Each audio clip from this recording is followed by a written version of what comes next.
Sa ganap na 3:00 ng umaga, isang maliit na food stall sa China ang binisita ng grupo ng mga bumbero. Kakatapos lang nila sa isang rescue mission. Habang kumakain, may isang lalaking nakaupo, mag-isa malapit sa kanila at tahimik na pinapanood sila.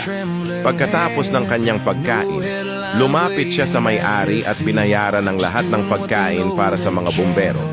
Nang tanungin kung dapat ba itong sabihin sa kanila, simpleng nagsignal ang lalaki na manahimik lang. Ilang minuto lang, dumating ang isa pang lalaki na may parehong intensyon, bayaran ng pagkain ng mga bumbero.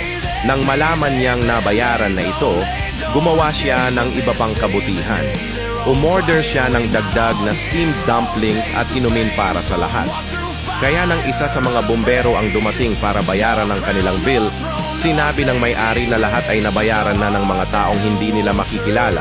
Namangha at labis na naantig ang mga bumbero sa kabutihang ipinakita ng mga estranghero na piniling manatiling anonymous. Follow at like muna para sa mas nakaka-inspire na kwento ng kabutihan.